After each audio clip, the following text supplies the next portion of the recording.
For over 600 years, it survived as one of history's most complex and enduring empires. At its height, it stretched from Europe through the Middle East to the north coast of Africa, controlling the sacred cities of Mecca, Medina, and Jerusalem. Its swift spread was fueled by the fervor of Islamic holy warriors, known for the speed and power of their attacks.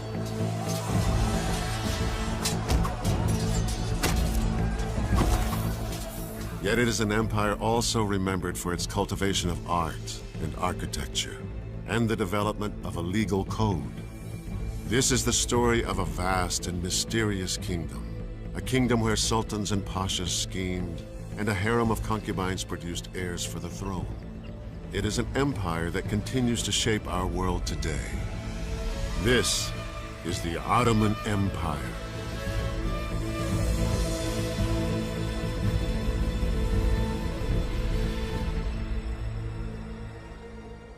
It was the dawn of the 14th century. On the Anatolian plateau in what is now modern-day Turkey, nomadic tribes of Muslim Turks enjoyed a pastoral existence, breeding livestock, cultivating crops, and following the seasons with their families and their herds. But now their native lands were under siege. Barbaric hordes of Mongol horsemen were advancing from the east. Known for their swift and ruthless raids, these Mongol warriors had created a 13th century empire that stretched from Europe's eastern edge to the Pacific. Threatening on the west were Christian armies from the once great but now weakened Byzantine Empire.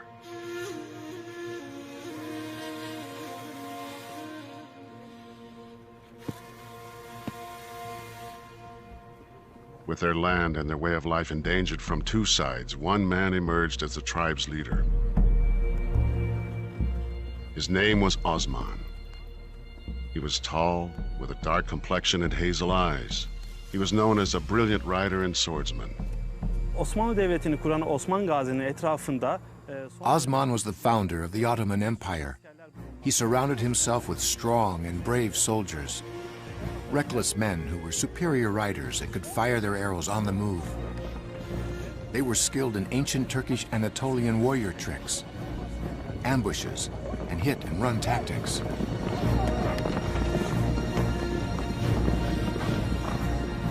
The key military attribute in the early years was speed. They moved very fast. They were excellent horsemen, and they used a very powerful short bow, which gave them major military tactical advantage over their enemies.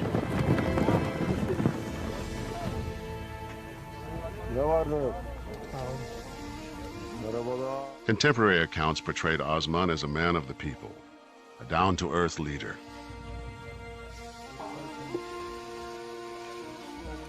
He dressed simply, ate with his men, and shoed his own horses. He ruled from the saddle. Osman must have been a charismatic individual who combined that with a steady stream of military successes. And as the word spread that those who fought with Osman won, more and more people were attracted to his banner.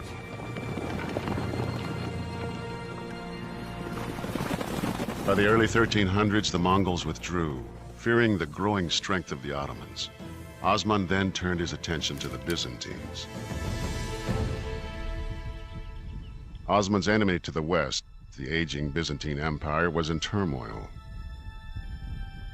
It was almost 1,000 years old, dating from the year 330 AD, when Constantine moved the capital of the Roman Empire from Rome to Byzantium and renamed the city Constantinople. The Byzantine Empire had once been very great, but really ever since 1204, when the Knights of the Fourth Crusade occupied Constantinople, it had never recovered from the blow.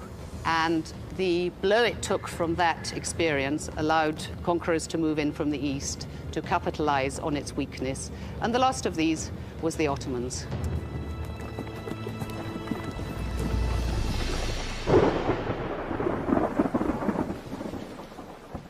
In the spring of 1302, fate smiled on Osman and his followers. Unusually heavy spring rains in the Saqqara Valley, in what is now northwest Turkey, flooded the valley floor and changed the course of the river. The fortifications along the old riverbed, built by the Byzantines to protect their border, were suddenly out of position and useless. This small act of nature shifted the course of history. It gave Osman and his warriors an opening to attack. Byzantium was in a very bad way. There was, let us say, a vacuum in northwest Anatolia, a vacuum of power, and into it they went. Some later accounts of this period by Muslim scholars suggest Osman's raiders were driven by a desire to spread Islam. But more recent studies indicate their motivation was more practical. Attacking the infidels attracted many Turkish nomad horsemen, very often from among rival Turkish principalities who wanted to fight against the infidel, but also attacking and capturing rich Byzantine towns meant more booty and spoil that were distributed among the warriors. Yiğitlerim, bu ganimetler hepiniz için. Gel yiğidim. Gel yiğidim. Many of the early Ottomans were Christians. They joined Osman in a common endeavor, and that was an endeavor, I think, in the very earliest stages, to enrich themselves largely by the booty and slaves one got from warfare. Osman generously shared the spoils of war, and his numbers continued to grow. The Ottomans were pushing a frontier in the 14th century, and people were very caught up in the like the American West, in the opportunities and the romance of the frontier. In July of 1302, the Byzantines responded to Osman's raids and counterattacked with a mercenary army.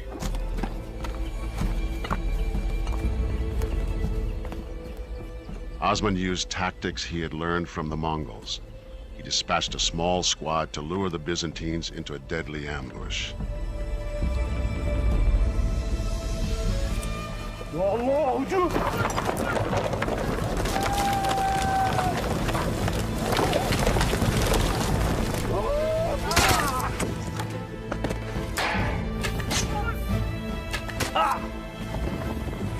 It was this victory that cemented the loyalty of Osman's troops.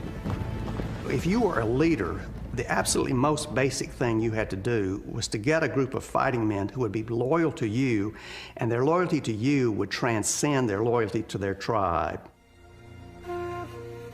Osman's principality, a small strip of land about the size of Manhattan, was born. By 1307, his fighting force, which began with less than 400 soldiers, numbered over 4,000. His followers became known as Osmanlis. Western languages translated the word as Ottomans. Osman's power grew not just from the force of his personality, but also from the belief in his divine right to lead. Osman and his followers were Sufis, members of a mystical sect of Islam that was popular on the frontier because it didn't require praying in mosques or reading from the Quran. Some Sufis worshipped in part through dance. Practitioners were known as whirling dervishes. Although we call it a dance, it's not really a dance. It's a practice for that individual to forget himself, to get connected with the universe, to feel the universe, to feel the God through that way. One night, Osman had a puzzling dream.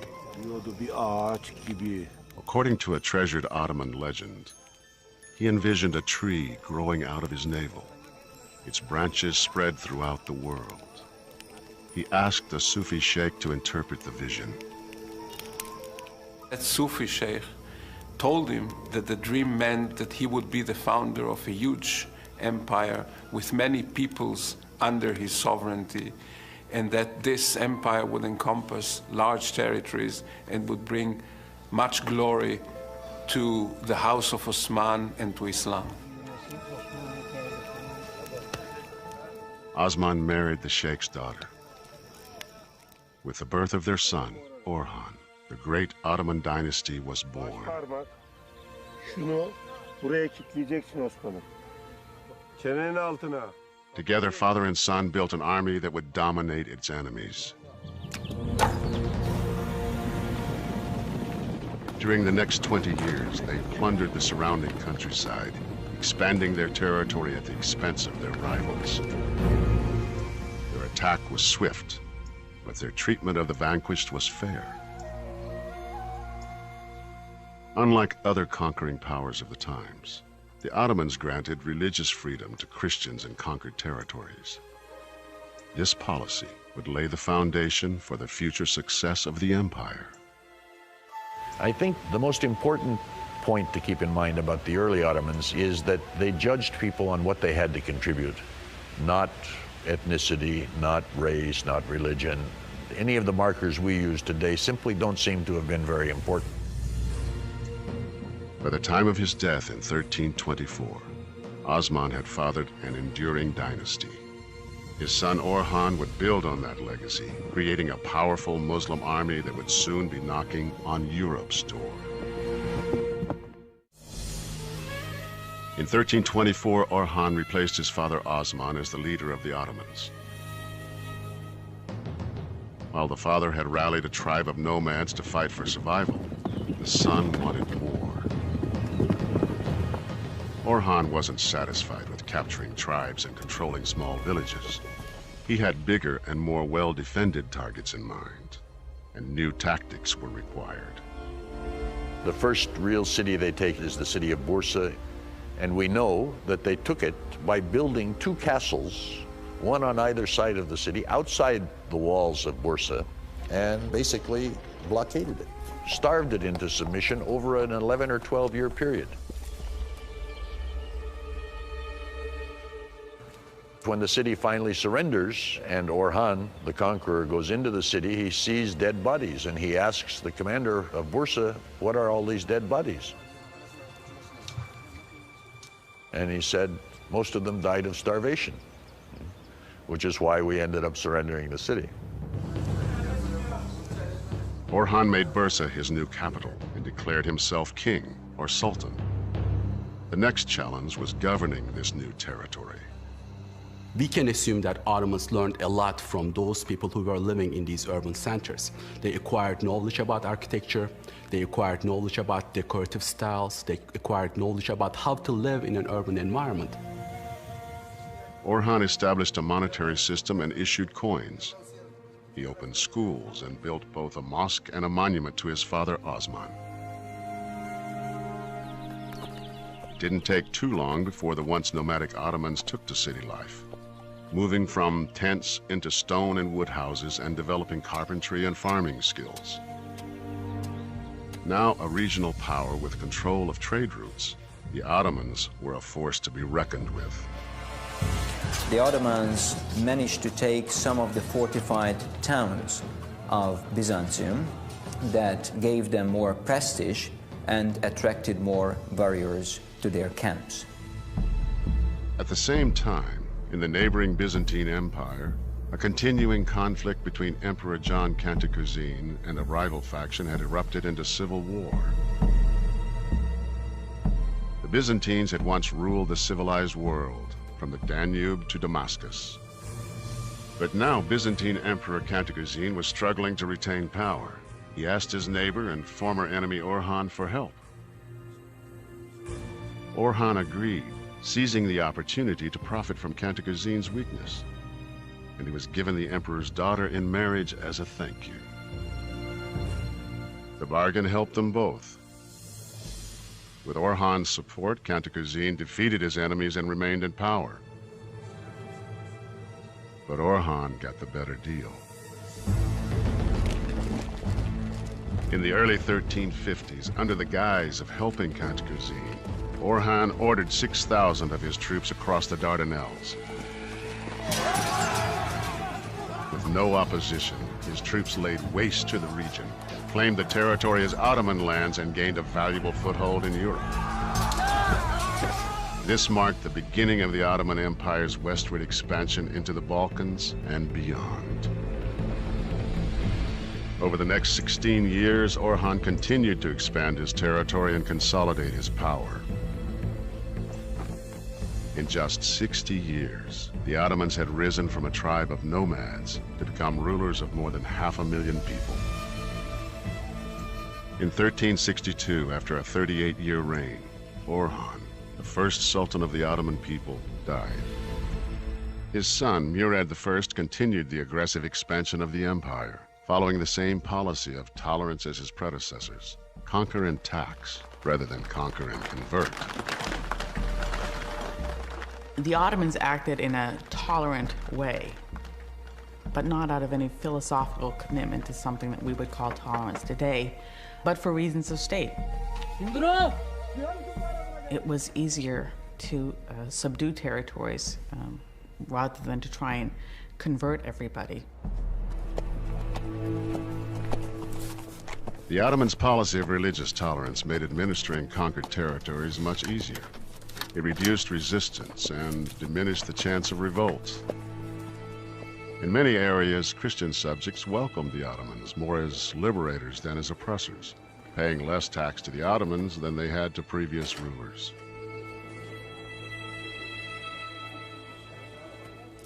This had a kind of steamroller effect, which helps account for the speed with which the Ottoman conquests occurred, particularly in the Balkans.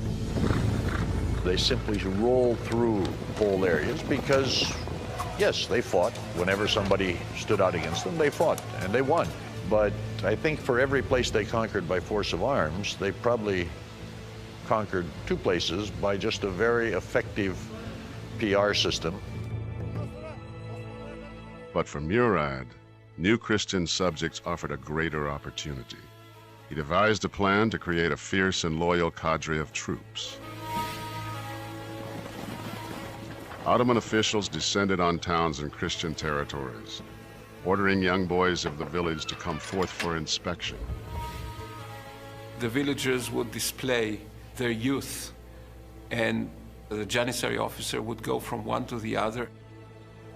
Height, weight, proportions. The officer would select the ones he thought would be best and took them with him. Those selected became conscripts in Europe's first standing army, an army that would transform the continent's military landscape. They were known as new troops, or Janissaries. At first, panic spread throughout Balkan Christian communities when the Janissary recruiting officers arrived. It was a process which entailed these children being dragged, literally dragged and forced out of their families. Families begged local priests to delete their sons' names from parish registers. Some parents arranged marriages for sons as young as 12 to take advantage of the marriage exemption. But over time, attitudes changed. Families realized how prestigious the path was. They knew what a promising career this could entail, and indeed not few of the more successful recruitees into this system later became very important high-ranking officials in the Ottoman state who did not forget where they came from. New recruits were brought to the Ottoman capital and converted to Islam. Allah, Allah, eyvallah. Allah, Allah, eyvallah. They underwent intense physical training and were drilled in the arts of war. The training of the Janissaries was very thorough and, to a certain extent, ruthless. There was a physical training, weightlifting and wrestling. They practiced the various formations. There was archery practice regularly twice a week. When their military training was complete, they were tattooed with a number and a symbol and sent out to work. First, they were sent to Turkish families. It was a very heavy physical work, farming the land. When they returned, their physical shape was much better, they were much stronger, and they knew the language. The strongest and brightest were sent to special schools to finish their education. Janissaries who entered what are called the palace schools got a very broad education.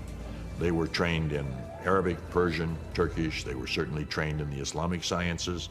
Everyone was taught a skill.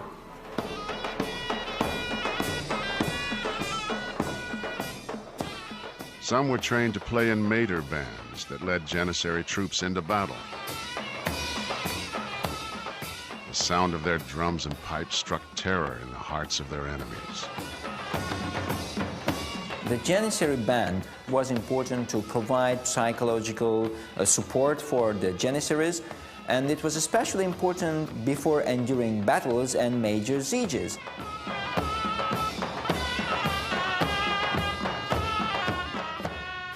Janissaries who demonstrated extraordinary bravery were rewarded in later life with transfers from military service to civil service.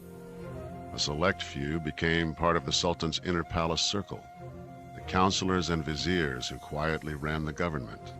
Others were returned to their homelands as administrators. In effect, they became deputies of the Sultan's royal family.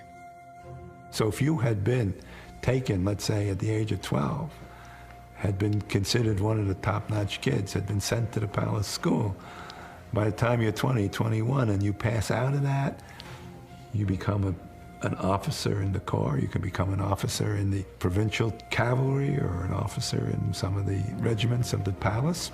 And eventually you rise up and you could even become the Grand Vizier. The only thing you couldn't become is the Sultan because you're not a member of the dynasty. Whether as soldiers, advisors, or administrators of far-off lands, the Janissary's sole loyalty was to the Sultan. Murad's revolutionary concept gave him firm control over all his inherited and conquered lands, and turned the Ottoman state into a true empire, reaching deep into Europe. In 1389, Murad was 70 years old and still leading his troops into battle when he was mortally wounded in Kosovo. According to legend, as Murad lay dying, he named Bayezid, his younger rather than older son, to succeed him. Brooking no rival, Bayezid immediately ordered the murder of his older brother Yaqub. Murad's radical departure from eldest succession would set a deadly tradition and define the Ottoman dynasty for centuries. This whole question of being an Ottoman prince, you were going to have to kill all of your brothers, or they were going to have to kill you. It's hard to imagine. As you grow up, living what for us is the unthinkable. Over the next decade, the Ottoman Empire descended into chaos and civil war until a new sultan emerged as one of history's great conquerors.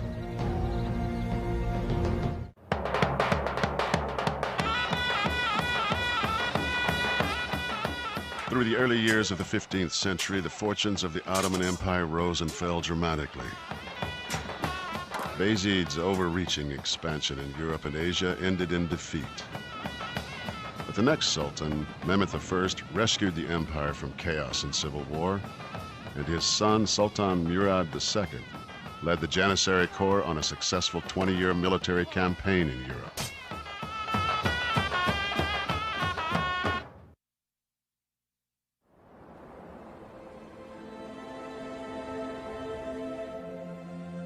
By the year 1444, after 23 years in power, Sultan Murad II was exhausted. Murad II was tired of the burdens of ruling and warring and negotiating and really wanted to retire and become a solitary scholar. Murad II then took an extraordinary and unprecedented step. He abdicated and handed over the monarchy to his 12-year-old son, Mehmed II. But the son's reign was brief, and Murad II's retirement was short, just 2 years. The rise of a coalition of his old enemies, including Hungary and Venice, sent Murad II back into battle. This time, he remained Sultan until his death in 1451. When his son Mehmet II assumed the throne for the second time at the age of 19, he felt he was ready. But the Janissaries, still loyal to his father, were skeptical and rebellious.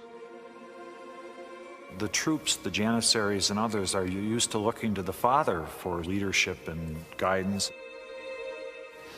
And this young kid comes on the scene and people say, well, why should we take him very seriously? As the empire again edged close to chaos, young Mehmet's enemies circled, watching and waiting. He needed a bold stroke, a conquest that would win over the skeptics. He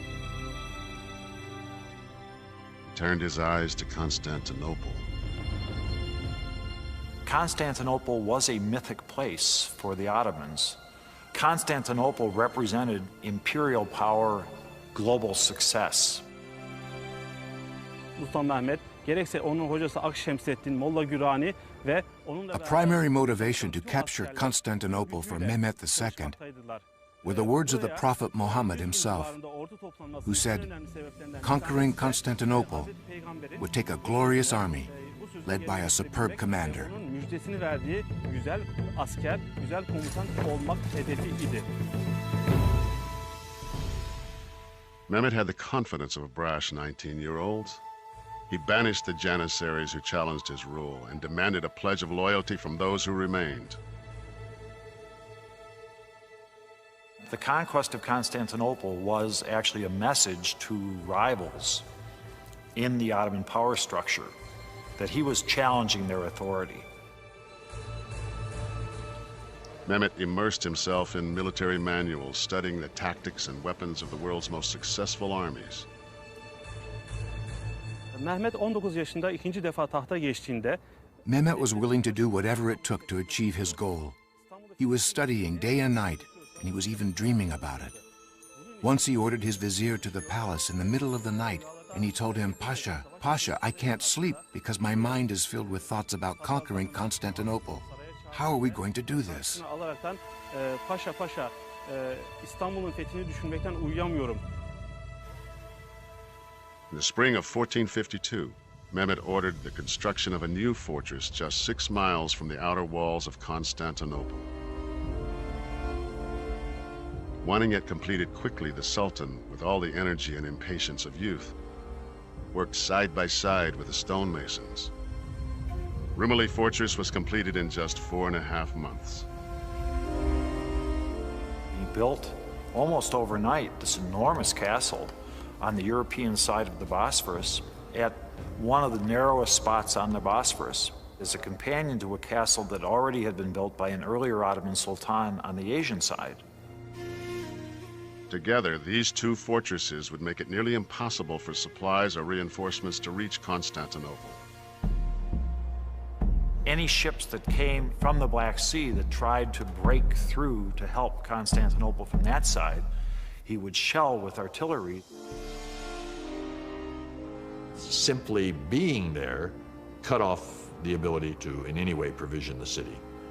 And that is reminiscent of what we'd seen even a century or so earlier when the Ottomans traditionally built fortresses outside of cities that they wanted to conquer and starve them into submission.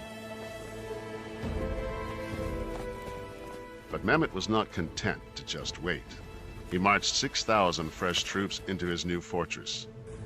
His intentions were clear. Byzantine Emperor Constantine XI was terrified. He immediately began to fortify the city.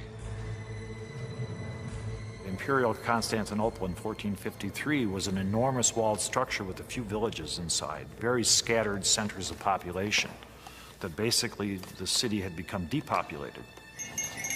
Yeah. While still the crown jewel of the dwindling Byzantine Empire, Constantinople was no longer the majestic, thriving capital it had once been. The population had shrunk from almost 1 million at the end of the 10th century to just 40,000. But as a fortress, it was still almost impregnable, with 14 miles of reinforced stone walls. In some places, 2 lines of walls as high as 40 feet. It was one of the strongest fortifications of its time. You can't imagine they're ever being conquered by anyone. Those great walls are what kept Constantinople from being overrun by its enemies for centuries. Burası İstanbul'un kara tarafındaki kapılarından bir tanesi. This gate is one of the entrances to Constantinople. In times of peace, the Byzantines would open these gates to the public and to soldiers so they could enter the city freely. But in wartime, when the city was under threat, they would wall up the gate like this and block the entrance in order to keep the enemy outside. As you see here, the last wall built into this gate was when Mehmet II prepared to attack the city. Girmesinin engellenmesi sağlanmıştır. For months, Mehmet's spies probed the city for weaknesses. At the same time, Mehmet enlisted the help of a brilliant Hungarian cannon maker named Urban. Bizans'a top dökmek için Avrupa'dan gelmiş olan Macar asıllı topçu ustası Urban Urban had actually come to town to make cannons for the Byzantines, but Constantine couldn't afford to pay his price. So he told Mehmet he could make him the best cannons in the world, and Mehmet agreed to pay him 4 times his asking price. Kendisine beklediğin 4 katı bir maaş vererekten kendisi için toplar dökmesini istemiştir.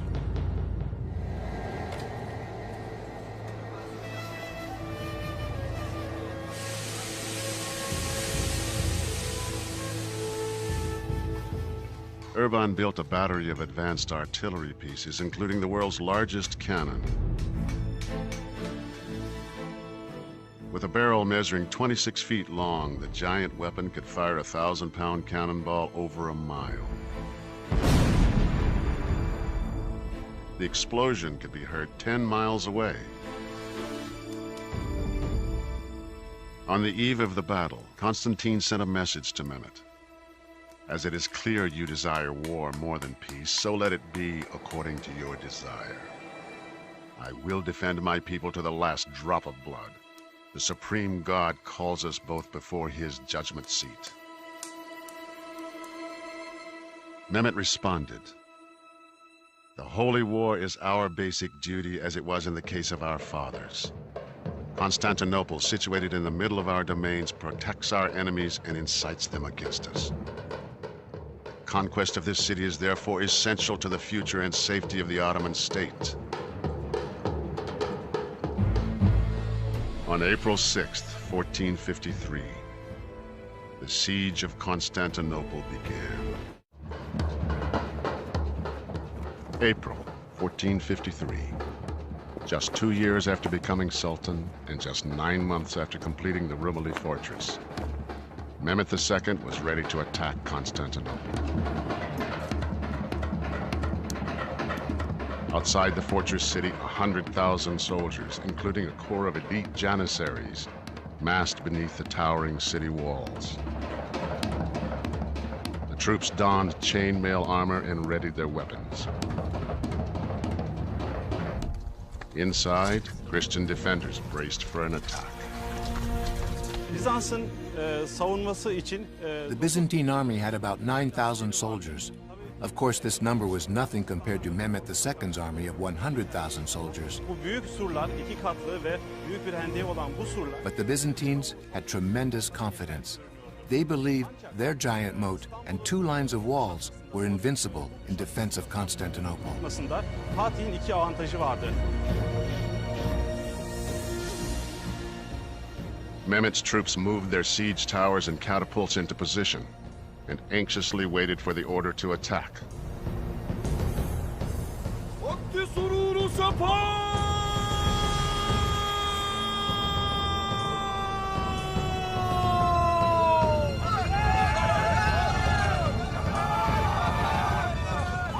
On April 7th, Mehmet launched the first wave of his assault against the land walls of the city. But the defenders held firm.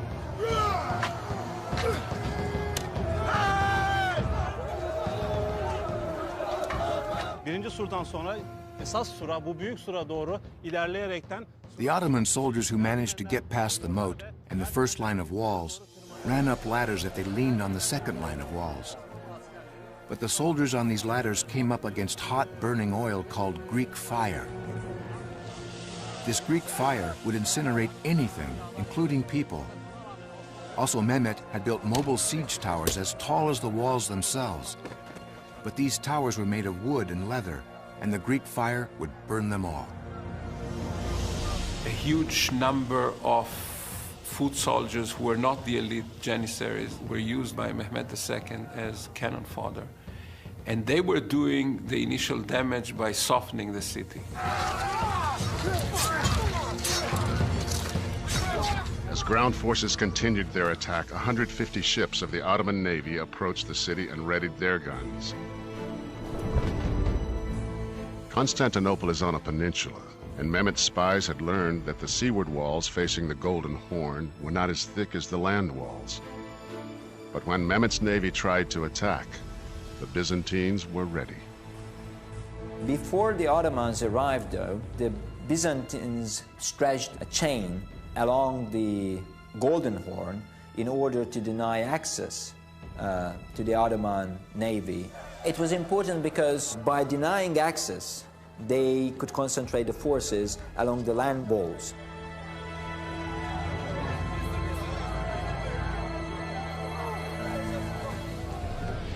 Then Mehmet devised a remarkable plan. If he couldn't break through the blockade, he'd go around it. He would take 80 ships overland over a ridge 200 feet high and down again to the water on the other side. It is quite extraordinary when you think about ships weighing many tons, several tons at least, being dragged on rollers up a very steep hillside for several miles and then being pulled down those rollers several more miles. You have this vision of hundreds of oxen and thousands of log rollers probably greased with some substance or another, and men screaming and pulling in this very dramatic scene. And it probably terrified the wits out of the Byzantines. Bu gemiler Haliç'e iner inmez Haliç surlarını. As soon as these ships made it into the Golden Horn, they started to fire on the walls. Constantine redeployed troops from the land walls, but this created a serious weakness in their defense. Savunmada yer alan askerlerin. At the same time, teams of oxen and hundreds of men dragged Urban's monster cannon into position to assault the land walls. The giant cannon could only be fired 3 times a day. It would get so hot after firing that the Ottomans had to use olive oil to cool it down to prevent it from cracking during firing. Atış esnasında topun çatlamaması sağlanmıştır. The big gun, along with Mehmet's other artillery batteries, pummeled the walls. Surların önüne 14 ayrı batarya yerleştirdi ve bu bataryalar Mehmet had 14 artillery batteries positioned in front of the walls, and they fired day and night. atış sistemi gerçekleştirdi. To complement the big cannons, he developed a unique firing system for destroying the fortress. The cannons would aim at 3 points on the walls and fire continuously at these points. Kısmı yıkıldı ve askerler yıkılan yerlerden surların içine girdiler. On May 29th, 1453, after 7 weeks of intense siege, Mehmet gave the order for what would become the final assault.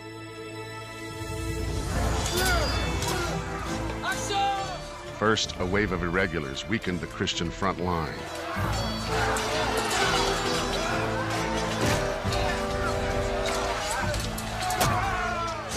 Next, a second wave of regimental troops intensified the battery.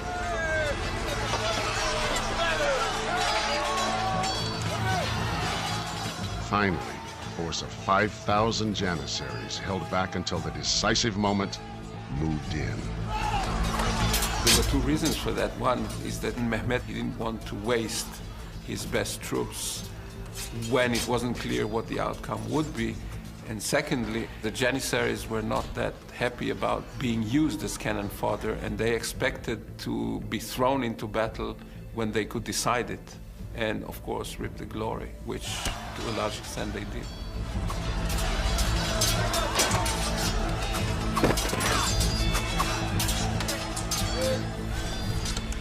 The wall was breached. As the Janissaries rampaged through the streets of Constantinople, the surviving Byzantine troops panicked and fled.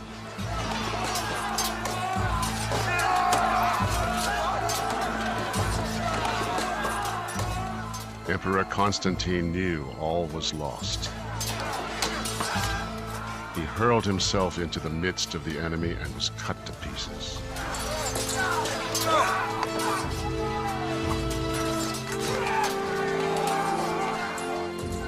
For 1,000 years, the city had been a symbol of Christian dominance.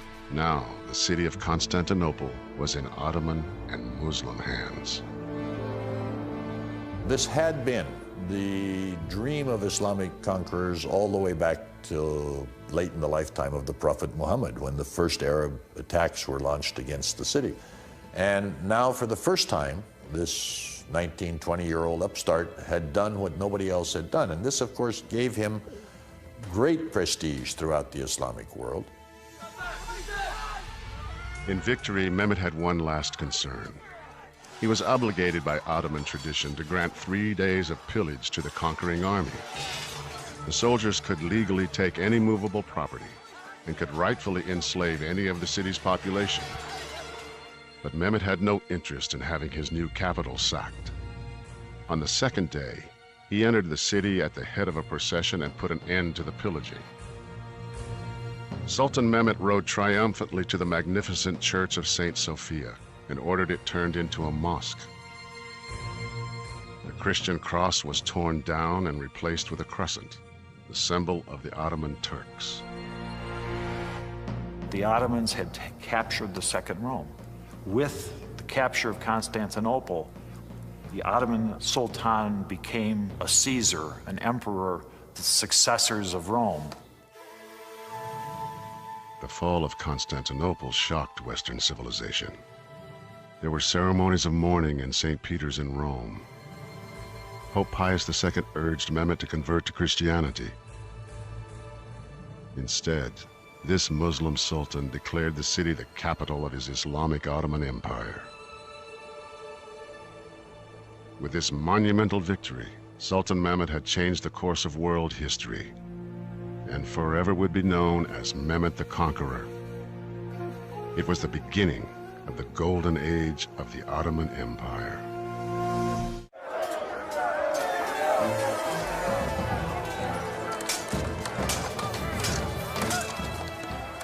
The conquest of Constantinople was a towering achievement for both the Ottoman Empire and its young Muslim sultan, Mehmet the Conqueror. Once he conquered the city on the 29th of May, 1453, something that had been the dream of Islamic rulers for 700 years, he got unbelievable prestige. Mehmet's new capital took on a new name, Istanbul. He quickly set out to rebuild. He refortified the battered city walls, rebuilt the city skyline, and commissioned his own great mosque.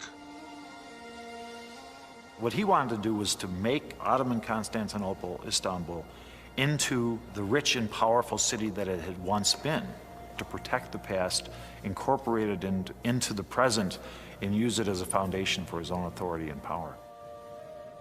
With a location that bridged continents and cultures, the city had prospered for centuries through trade. The new sultan ordered construction of the legendary Grand Bazaar, still the largest covered street bazaar in the world, where textiles, crafts, jewelry, and spices were traded in an intricate maze of covered streets. The Ottomans stood across the major trade routes that connected Asia, China with Europe. And Europe dearly loved Asian goods, including the spices of the East Indies. But the only way they could get those was if the goods passed through the Ottoman world. Mehmet gathered whatever and whomever he needed. To revitalize the city's merchant class, he recruited tradesmen and craftsmen from across the empire. Everyone would take part in the city's rebirth. He invites people to come and says, if you'll come and settle in my city, I'll give you free houses, I'll give you tax breaks, I'll make it economically very attractive. There are islands in the Aegean that are emptied, that he simply packs them all up and says, well, you're going to move to my new capital now. Christians were invited back with the promise of protection.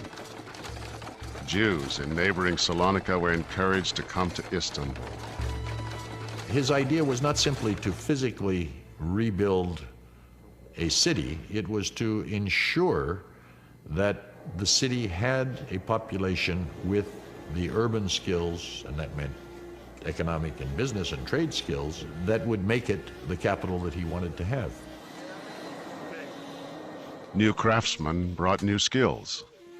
Silk from the early Ottoman capital of Bursa, along with wool, goat hair, and cotton, were woven together into intricate carpets that became the Ottomans' most famous export.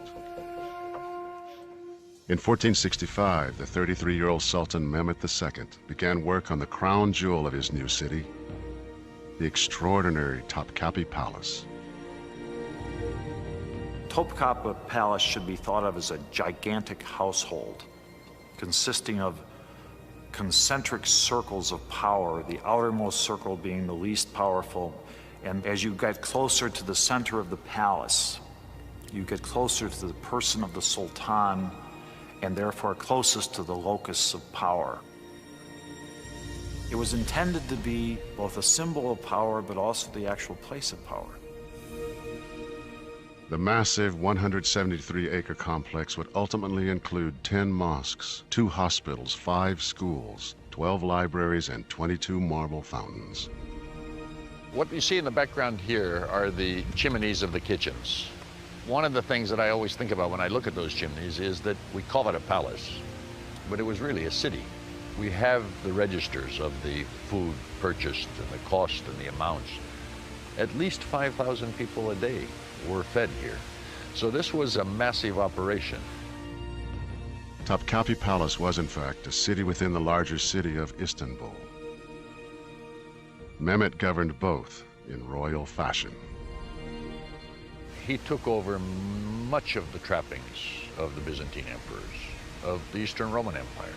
The bread that the sultans ate came from a very special wheat grown in 2 villages in Bursa. And even as late as the 17th century, in the old palace in Bursa, there were 200 janissaries whose entire job in life was to sort through the flour, make sure there were no impurities, and send so many 100 pounds of this a week wherever the Sultan was.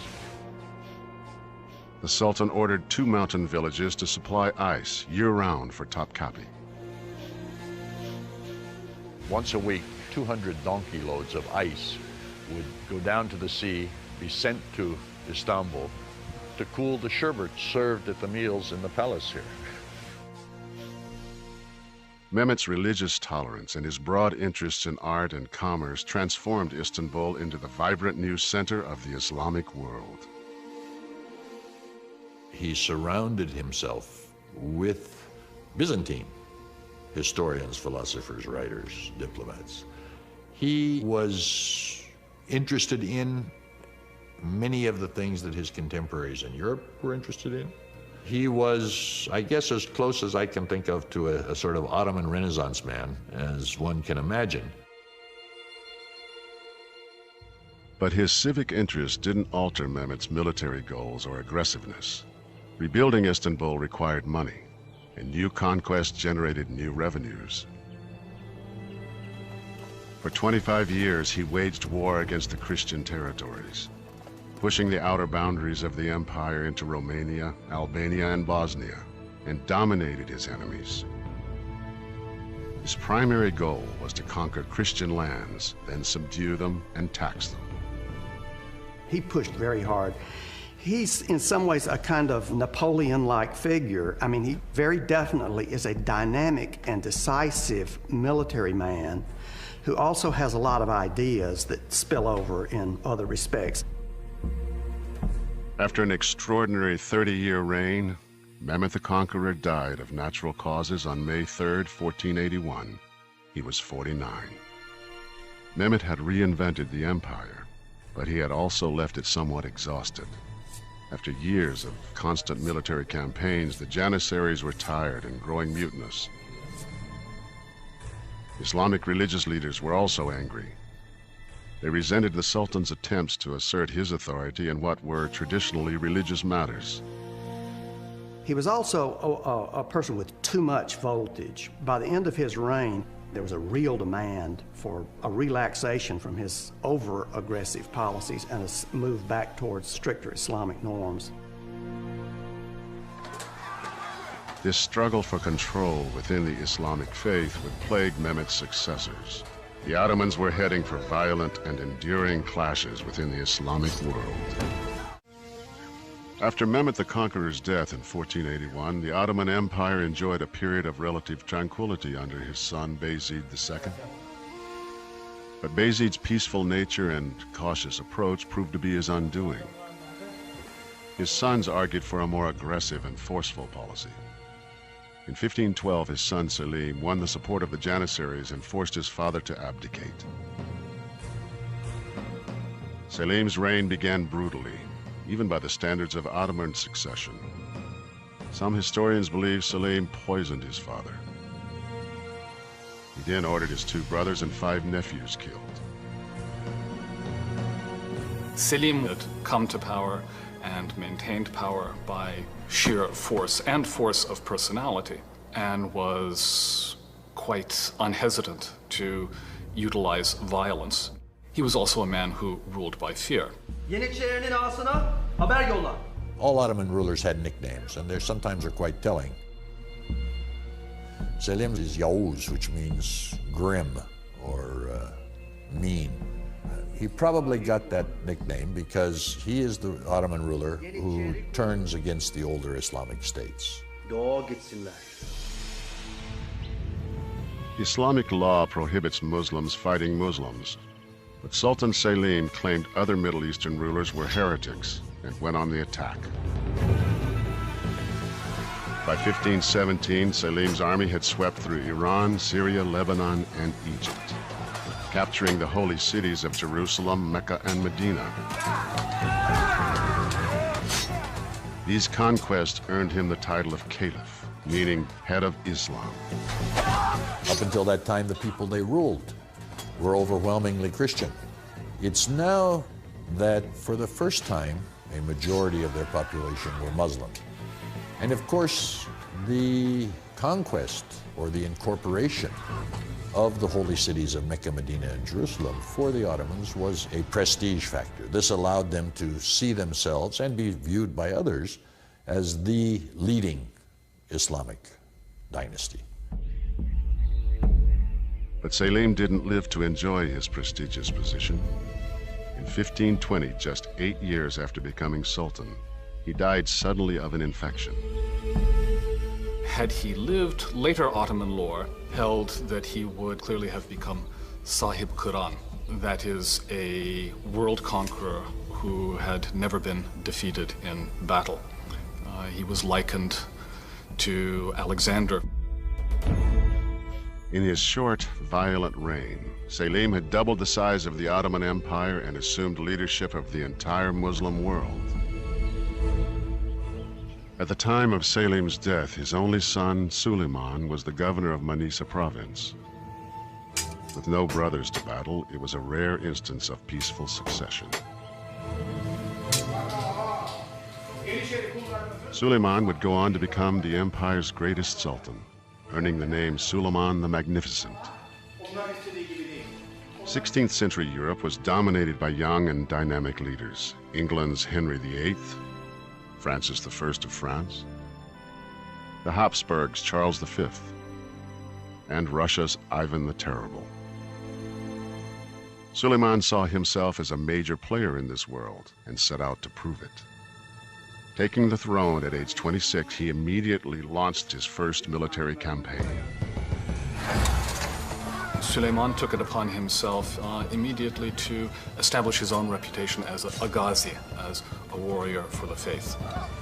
Suleiman was able to establish himself as a commander with whom to be reckoned. Suleiman's army, led by the Janissaries, pushed deep into the heart of Europe. The city of Belgrade fell in August of 1521.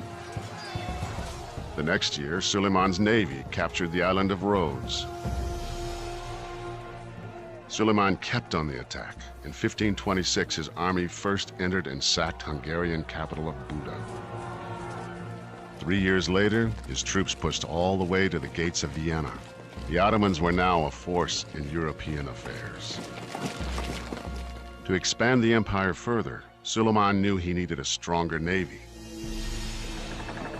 The Ottomans are engaged in a fundamental battle with Spain for control of the Mediterranean. So there is a major superpower battle going on throughout the 16th century for mastery of the Mediterranean. And the Ottomans needed the very best naval commander that they could get. Suleiman offered one of the Mediterranean's most feared pirates, then called corsairs, the role of admiral of his fleet. His name was Haradim Barbarossa. This is very, very typical of the Ottoman ability to take people on the ground who had some native talent and then turn them to their own uses. And throughout Ottoman history, if you were enough of an outlaw, if you made enough trouble for the Ottomans, eventually they'd decide to appoint you to a government post, because better to have you on their side than to be making trouble for you. Barbarossa, with the backing of Suleiman, built a fleet of 200 ships. Within several years, this new navy helped create one of the largest empires in history, stretching across 3 continents from Russia through Eastern Europe, the Middle East, and into North Africa. Along with his military prowess, Suleiman was also a shrewd politician. When the Reformation split the Christian church in Europe into Catholic and Protestant, Suleiman took the side of the Protestants.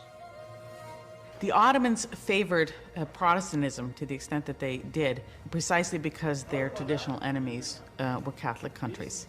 So it was based on politics rather than some sort of assessment of dogma. Suleiman's backing and financial support proved crucial. Some historians even claimed that the Protestant movement might have failed without Suleiman's support.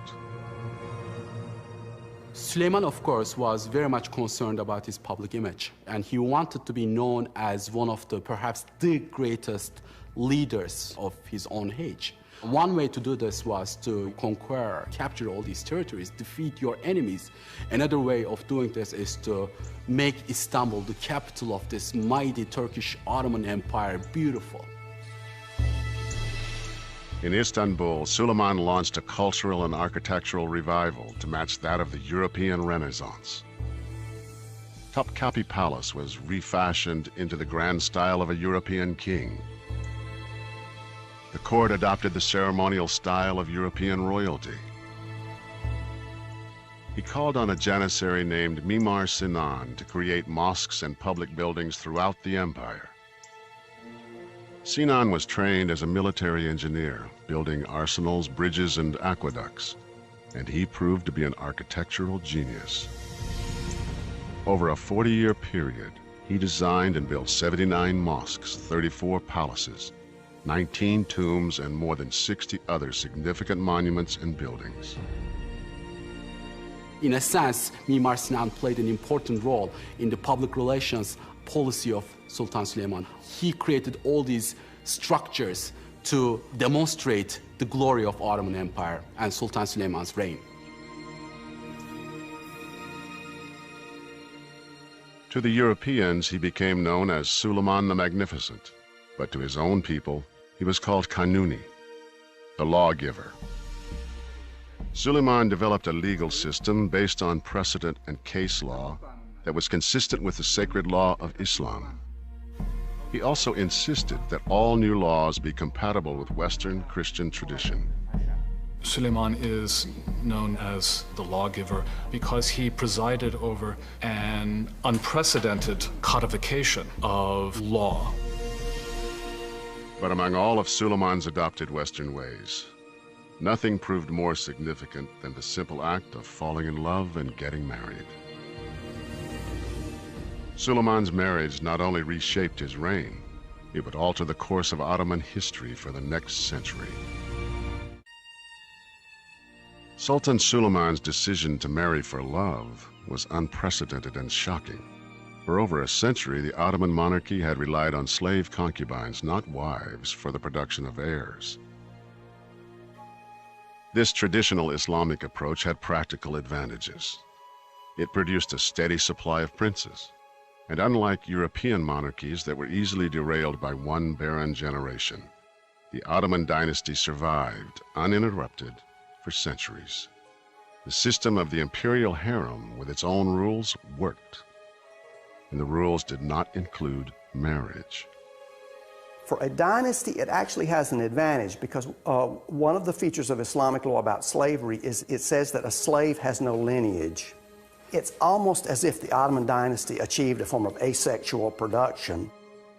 Nowadays, in the Western world, we kind of think the harem as a pleasure den of the ruler. It was, in fact, an institution in which reproduction of the Ottoman dynasty was planned and enforced. The harem women were Christian slaves, either taken as prisoners of war or brought to the palace by government officials seeking favors. The Ottoman sultans and their concubines followed this very particular policy by which each concubine could only have one son. And the minute she's produced a son, she no longer sleeps with the sultan. No two princes should be disadvantaged by having to share a mother. In other words, every prince deserves his own mother. The word harem means forbidden, and the Sultan's harem was housed in a beautiful but very restricted complex within Topkapi Palace. Chosen for their beauty, the women of the harem were converted to Islam and schooled in the Quran. Their role was to tend to the Sultan and provide sex. They would be very attractive. Many of them were taught singing, perhaps playing a musical instrument. Accommodations within the harem were lush, especially the rooms where the Sultan was entertained. Loud fountains in the windows prevented eavesdropping on private moments. At its height, over 1,000 women lived in the harem, but few actually slept with the Sultan. If a girl were successful, she might rise to a very powerful position. She might be the concubine of the Sultan and the mother of the next Sultan. It was like every little girl dressing up to be a princess, except she would have to be a slave princess. There was a strict hierarchy within the group. The most beautiful and highly trained women were allowed to sleep with the Sultan once. Among those who bore him a son, his favorites became Hasaki. These were the closest the Sultan would come to having a traditional marriage. As the size and influence of the Ottoman Empire grew, stories of concubines and the Sultan's private harem spread. European writers spun lurid tales of beautiful and naked women, fueling the myth of orgies and debauchery. Well, this fantasy of the Sultan surrounded by naked women, I think probably for the most part that didn't happen, but there certainly were 1 or 2 or 3 sultans for whom that was a reality. But overall, the harem operated according to strict moral codes of Islam. First of all, you have to just get out of your mind that this is something immoral or reprobate. Islamic law recognizes to reproduce with concubines as a legitimate phenomenon. A man can take a female slave as a sex partner if she is willing. And then if he has children by her, those children are legitimate if he acknowledges them. The Sultan had his own private path into the harem, known as the Golden Road. The only other men allowed entrance were castrated male slaves called eunuchs, who guarded, protected, and trained the concubines. The chief eunuchs sometimes became high-ranking officers of the empire, serving just under the Grand Vizier or the Sultan's chief minister. This was a highly regimented world, until Suleiman placed his handkerchief on the shoulder of a Ukrainian slave girl named Roxolana. He instructed her to return it to his quarters that night, and thus began a romance that would change the course of the empire forever. She becomes his great love, and very special things are done for her. He breaks with a number of previous customs, traditions for her. The Sultan sold all his concubines as virgins and committed to an unprecedented monogamous relationship with Roxolana. She produced 6 children with him. People didn't quite understand why this sultan is having so many children with her, why he's honoring her, and they start to call her cadı, which is Turkish for witch. Then, in 1534, Suleiman made a highly controversial choice. He and Roxolana were officially married. Roxolana was not apparently so extraordinary a beauty as to inspire the sort of passion and devotion that the Sultan was said to have lavished upon her, and therefore it was speculated that she may have had some training in the arts of enchantment that enabled her to capture the Sultan's heart in so vigorous a fashion. Whatever her wiles, Roxolana became a powerful force in the empire. Roxolana was smart, and she was very, very knowledgeable about political intrigue. We know for a fact that she got involved into palace politics, and some scholars even believe that she played a role in the killing of Süleyman's own son, Mustafa, and to make place for her own sons. Süleyman accepts rumors that Mustafa is plotting to overthrow him, and he has Mustafa executed. This is a devastating thing to have to do. Roxolana gets blamed for this. She's one of the people who's saying to Süleyman, you know, Mustafa's trying to get rid of you. After Mustafa's execution, Roxolana's own son, Bayezid, died under mysterious circumstances, leaving Roxolana's favorite son, Selim, as the only surviving heir. I mean, we are talking about Ottoman palace politics. You have to be smart, you have to be calculating, you have to be vicious in order to survive. Roxolana can be seen as a manipulative lady, but you have to be a manipulative lady in order to survive in that environment. Suleiman's loyalty to his wife never wavered. When Roxolana died, she was buried in a tomb designed for a queen. 8 years later, in 1566, the Ottoman Empire's greatest leader died in his sleep while on campaign in Hungary. He was 72. Sultan Süleyman really sought to create a world empire. It was certainly a single reign marked by the greatest territorial expansion. It was marked by an extraordinary degree of institutional innovation and organization. Süleyman's reign is a zenith. Suleiman's 46-year reign saw dramatic advances in law and in art and architecture. He left behind an empire far more European than the one he inherited.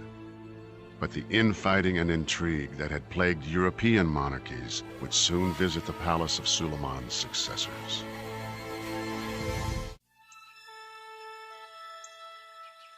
The 46-year reign of Suleiman the Magnificent marked the peak of the Ottoman Empire. For 2.5 centuries, through the reign of 10 sultans, the empire's growth had been fueled by the spoils of war. Now there was nothing left to conquer. It simply wasn't possible to keep on conquering. There had to be a change. They were up against borders in Europe, and they were up against borders with Iran. They were going to waste their budget on unnecessary wars. Constant campaigning had honed the Ottoman war machine into an invincible force. Now idle, it declined rapidly, failing to modernize either its tactics or technology. By the end of the 16th century, the Ottomans actually are surpassed by their foreign enemies, and they lose that military edge. Sultans no longer led their armies in battle. The Sultan is no longer the warrior king on horseback leading his troops on the frontiers, as they were in the reign of Suleiman. The Sultan basically stays in Istanbul and is the figurehead in a system that really is being run and controlled by others. And that system, the military and civil institutions that were so effective in building the empire, proved incapable of maintaining it. By the late 16th century, the Ottoman Empire, unable to meet the challenge of change, entered a centuries-long period of slow decline. One by one, its institutions failed. Among the first, the Ottoman tradition of dynastic succession. Fratricide may have been brutal, but it had served the Ottomans well, providing an unbroken string of 10 powerful sultans.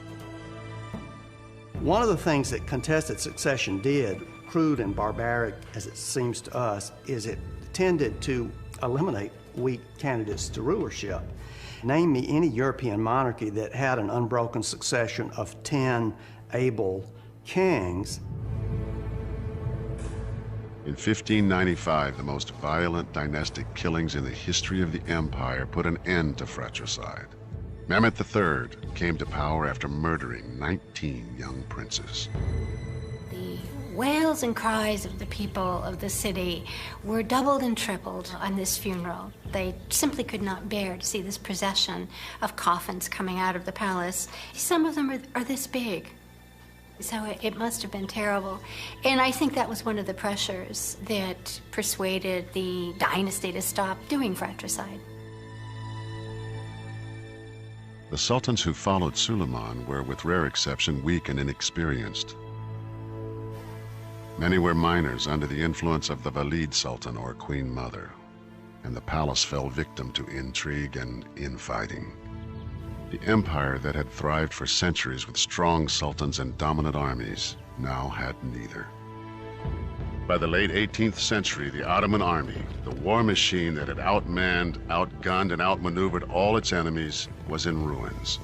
It was defeated by Russia's Catherine the Great in the Crimea in 1774, and was unable to stop Napoleon's invasion of Egypt in 1798. The mighty Janissaries, once the tip of the sword of the Ottoman army and the training ground for the viziers and advisors who managed the empire, had degenerated into a corrupt and lawless band of rebels. They were no longer effective on the battlefield, and they were out of control. Yeniçeriliğe uygun olmayan kişilerin askere alınması. Janissaries were revolting against sultans, demanding more and more money each day, refusing to fight on campaigns, disobeying orders, and ignoring regulations. Time to time, some sultans tried to straighten out the organization, but they all failed. In 1826, Sultan Mahmud II, one of the few competent sultans to rule after Suleiman, decided to act. He trained 10,000 new troops loyal to him and attacked the Janissaries. The plan was very carefully laid. One night, they fired on the barracks where the Janissaries were, and the loss of life must have been huge. There were Janissaries out in the provinces too, and they were hunted down and eliminated. The Janissary era was over. In a bloody show of force, Sultan Mahmud wiped out what was left of one of history's most celebrated fighting forces. The sophisticated civilian institutions that the Ottomans had developed over centuries, tax collection systems, administrators, a complex and fair legal system, were also failing. The empire's growth had been fueled by conquest and the taxes that new territories generated. Without growth and new revenues, corruption set in. Provincial officials began selling judgeships. Merit promotion gave way to bribery and nepotism. The infrastructure collapsed. The Ottomans also failed to develop a modern economy to replace their shrinking tax base. And they faced new competition. Over time, European powers developed new sea trade routes that cut the Ottomans out of the lucrative Asian silk and spice trades. The once glorious Ottoman Empire was becoming known as the sick man of Europe. Mahmud II's successor, Sultan Abdul Mechid, looked to the West for help in bolstering the fortunes and the image of the empire. He was influenced by the British aristocratic class and mimicked European styles in his dress and in his surroundings. He looks very elegant. He has a half cape and some gold buttons. He doesn't wear a kaftan, as previous sultans had of the classical age. In 1843, anxious for a symbol of success, he abandoned Topkapi Palace. As the economy and governmental systems were failing, the Sultan commissioned a new and more European-style residence. The magnificent Dolmabahce Palace took 13 years to complete. The 11-acre building featured 285 rooms, 46 ballrooms, 6 Turkish baths, and 68 toilets. Bu bölüm sarayın kristal merdivenler adı verilen bölümüdür. This part of the palace is called the Crystal Staircase. It was designed to impress visitors when they first entered Dolmabahce. In addition to the crystal balustrades, the ceiling itself is also built of crystal, so that the light that streams through forms a magnificent display of the 7 colors of the rainbow. The ceremonial throne room was one of the largest ballrooms in Europe, designed to host state affairs for 2,500 people. The 4.5-ton chandelier was a gift from Britain's Queen Victoria. Bu saray, Osmanlı Devleti'nin inşa ettiği ikinci büyük saraydır, Topkapı Sarayı'ndan sonra. This palace was built to show the glamour and the wealth of the Ottomans to foreign diplomats. But the palace came at a great cost. The Ottomans had wars and economic crises, and spending billions of gold lira and tons of gold on the construction of Dolmabahce only made the financial situation worse. Bu bölgedeki devlet adamlarına ait The Ottomans have declared bankruptcy in 1876, and the Ottoman debt burden is crushing, and in fact, more Europeans work for the Ottoman debt administration in the empire than do Ottoman officials work for the Ottoman Ministry of Finance. The reign of Sultan Abdul Hamid II would lead the Ottoman Empire into the 20th century. He continued to try to rebuild the reputation of the crumbling empire. He commissioned the most prominent photographers of the day to document the best of the empire: schools, hospitals, and manufacturing. The Sultan personally presented over 1,000 photographs to the U.S. Library of Congress and the British Museum, hoping to convince the Western world of the Ottoman Empire's technological development and industrial advances. These pictures do not, however, tell the true story. As World War I approached, the Ottomans faced bankruptcy and economic disaster.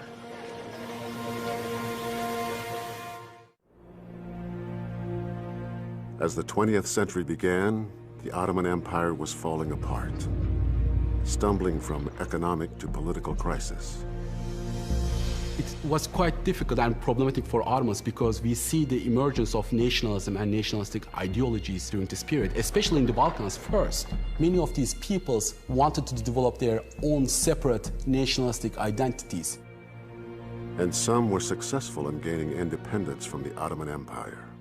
But this was not the case for the Christian Armenian minority, who had lived in the region for 3,000 years.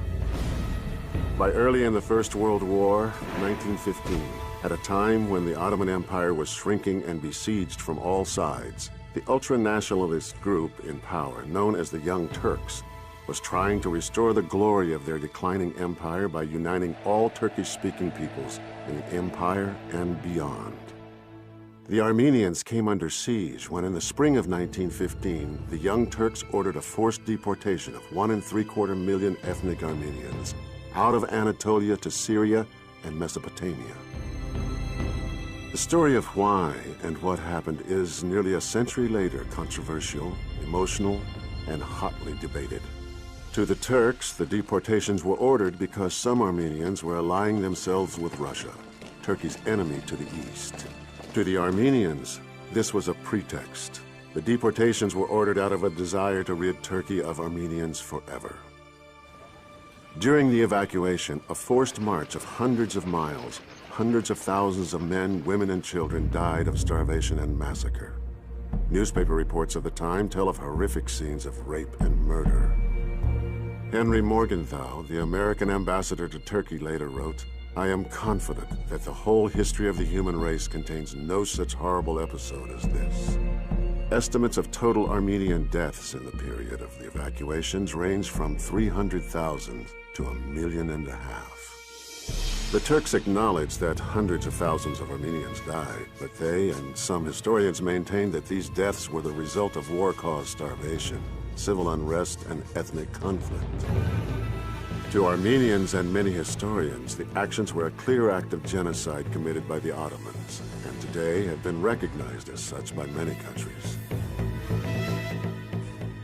As the Ottoman Empire continued to fail, a power vacuum developed that the British and the French were only too happy to exploit.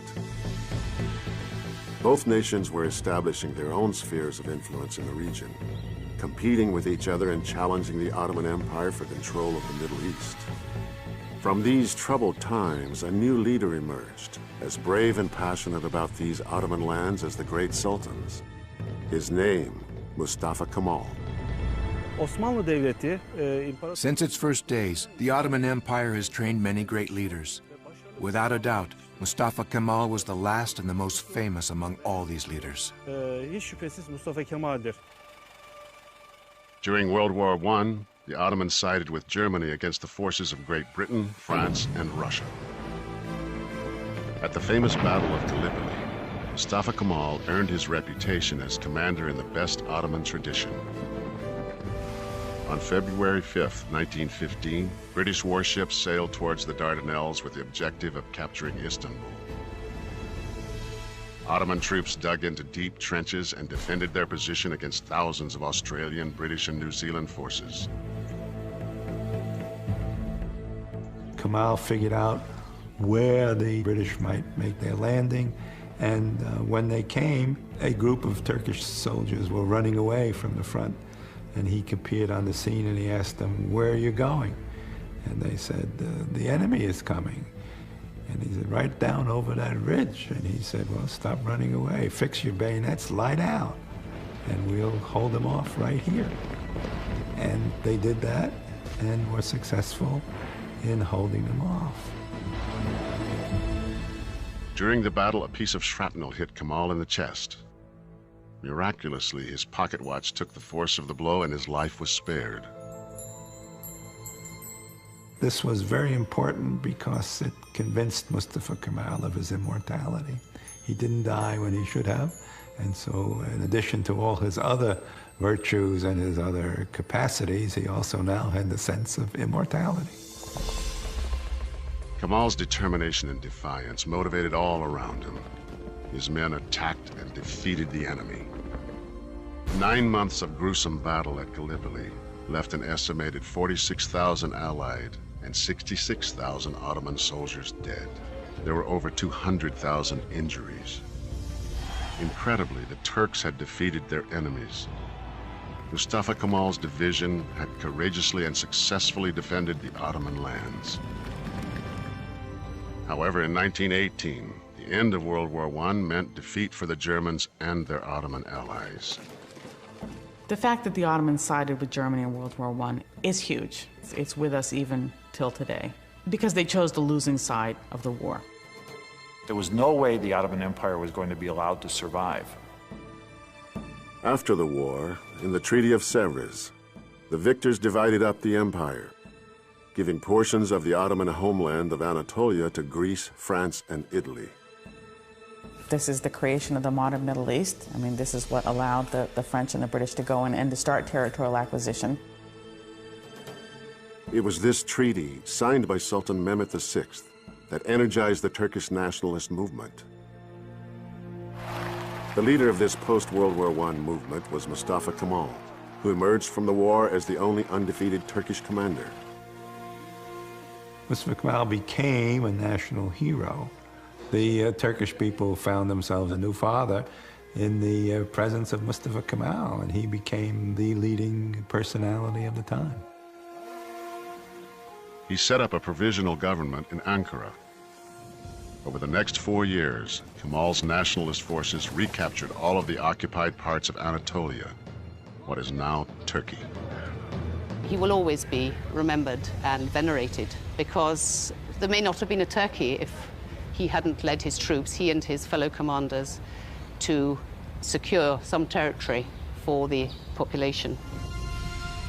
Parliament offered Kemal the Sultanate and the Caliphate, but he had other ideas. Long a critic of the corrupt rule of the sultans, Kemal shocked Parliament by abolishing both sacred titles. He threatened his colleagues that if the proposition was not carried, some heads would be cut off. Fights broke out. Some politicians fired guns on each other, but Kemal won. Mustafa Kemal abolished the Ottoman Sultanate and exiled the last of the Ottoman sultans, and that officially was the end of the dynasty. After more than 600 years, the Sultanate of the Ottoman Empire was over. The last Sultan, Sultan Mehmet VI, left Turkey aboard a British warship. The end of the Ottoman Sultanate was a major event in Middle Eastern history. It is an event that the area is still wrestling with. There are hundreds of thousands of people still living in those areas that were born in the Ottoman Empire. On October 19th, 1923, the Republic of Turkey became an independent country, with Mustafa Kemal as its first president.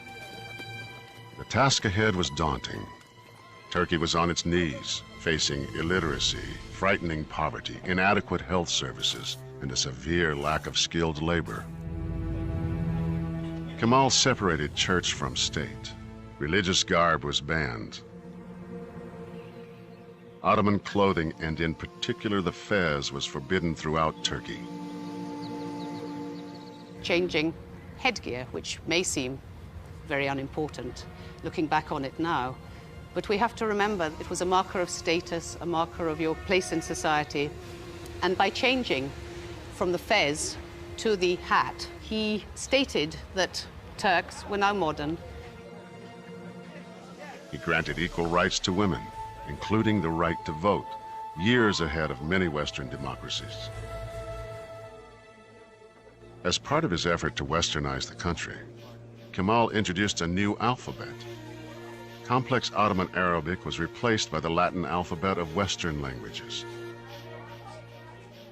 It's as if, for example, someone from the government coming to one of our universities in the United States and telling them from now on, Chinese will be your alphabet. You will use Chinese to write your own name. The same kind of thing happened in Turkey. Suddenly, literacy level in Turkey was 0 in one night because of that. But Kemal's bold decision paid off. In just 1 year, 1928, literacy increased over 500%. Kemal instructed all Turks to adopt traditional Western-style last names. His was chosen for him. The Grand National Assembly gives him the name Ataturk, meaning Father Turk. Mustafa Kemal had a very strong personality. More importantly, perhaps, Mustafa Kemal knew what he wanted. Mustafa Kemal is responsible for making Turkey what it is today. Mustafa Kemal Ataturk is, I believe, one of the major figures of the 20th century. And on a global scale, I think could be ranked in the top dozen or 20 figures. On November 10th, 1938, Mustafa Kemal died at the age of 57 at the Dolmabahce Palace. The clock in his bedroom remains frozen at 9:05 a.m., the time of his death.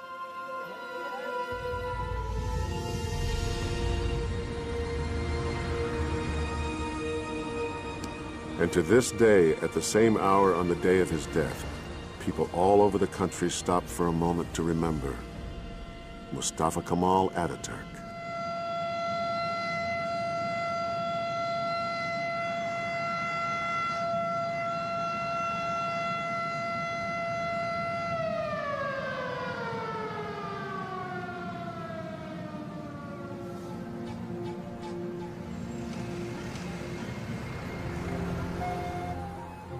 Modern Turkey, sitting at the crossroads of Europe and Asia, continues to embrace both East and West, the old and the new.